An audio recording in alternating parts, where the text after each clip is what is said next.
अस्सलाम वालेकुम दोस्तों, सल्तनत उस्मानिया के तारीख़ी किरदारों से जुड़ी सीरीज़ में एक और वीडियो में आपको अपने चैनल पर खुशामदीद कहते हैं। क्या आप जानते हैं कि सल्तनत उस्मानिया की बुनियाद रखने वालों में एक शहज़ादा ऐसा भी था जिसने तख्त व ताज से ज़्यादा कलम को तरजीह दी थी। वो शहज़ादा जिसे सल्तनत की कलम और अकल कहा गया था। क्या वजह थी कि बासलाहियत होने के बावजूद भी शहज़ादा अलाउद्दीन अली बे ने सुल्तान बनने से इनकार कर दिया था। अलाउद्दीन अली बे कब पैदा हुए और उस वक्त उस्मान गाजी किन जंगों में मसरूफ़ थे? वो कौन से तारीख़ी फ़ैसले थे जिन्होंने एक छोटी सी सल्तनत को अजीम सल्तनत में तब्दील कर दिया था? और आखिर में आपको बताएंगे कि अलाउद्दीन अली बे की अज़दवाजी ज़िंदगी कैसी थी। शहज़ादा अलाउद्दीन अली बे की औलाद ने सल्तनत उस्मानिया में क्या अहम किरदार अदा किया था। दोस्तों, अलाउद्दीन अली बे की हकीकी ज़िंदगी के बारे में जानने के लिए इस वीडियो को आखिर तक लाजमी देखिएगा। साथ ही साथ आपसे गुजारिश है कि किरदारों की हकीकी ज़िंदगी और तारीख़ के बारे में जानने के लिए हमारे चैनल को सब्सक्राइब कर दें। शहज़ादा अलाउद्दीन अली बे उस्मान गाजी के बेटों में से एक और उरहान गाजी के भाई थे। उनकी पैदाइश 13वीं सदी के आखिर में उस दौर में हुई जब उस्मान गाजी अनातोलिया में बाज़ंतीनी सरहदों के खिलाफ मुहिम्मात में मसरूफ़ थे। उस वक्त सल्तनत सल्जोकिया ज़वाल का शिकार हो रही थी और तुर्क कबाइल अपनी आज़ाद रियासतें कायम कर रहे थे। अलाउद्दीन अली बे की परवरिश एक ऐसे माहौल में हुई जहां जंग, सियासत और रियासत साजी एक साथ जारी थी। अलाउद्दीन अली बे के बचपन में ही उस्मान गाजी ने सोगोत और यनी शहर जैसे इलाकों में अपनी ताकत मजबूत करना शुरू कर दी थी।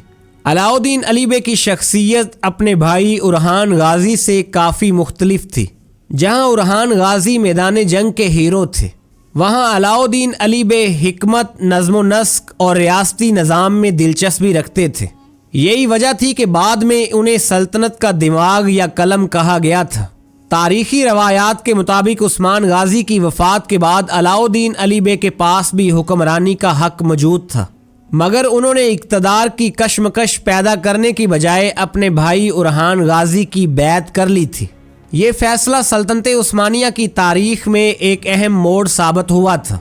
उरहान गाजी के सुल्तान बनने के बाद अलाउद्दीन अली बे को इब्तदाई वज़ीर या मशीर आला की हैसियत दी गई थी।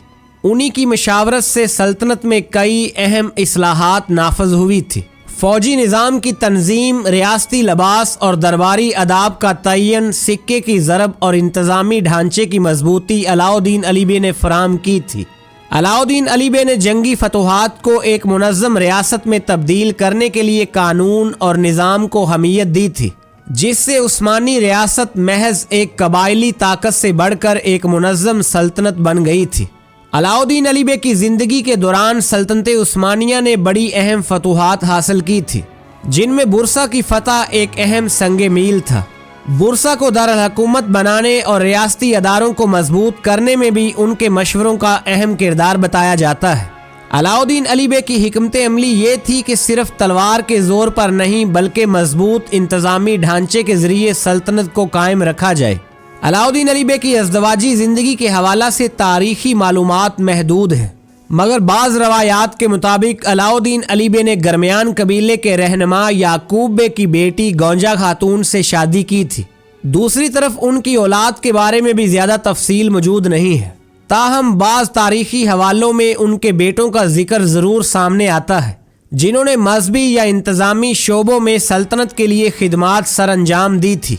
आखिर में हम अलाउद्दीन अली बे की शख्सियत का खुलासा करें तो वो एक ऐसे शहजादे थे। अलाउद्दीन अली बे को तारीख़ एक खामोश मामार के तौर पर याद करती है। वो शख्स जिसकी कलम ने वो बुनियाद रखी जिस पर बाद में तलवार ने फतूहात की इमारत खड़ी कर दी थी। दोस्तों, आपको शहजादा अलाउद्दीन अली बे का किरदार कैसा लगता है? कमेंट बॉक्स में ज़रूर बताइएगा।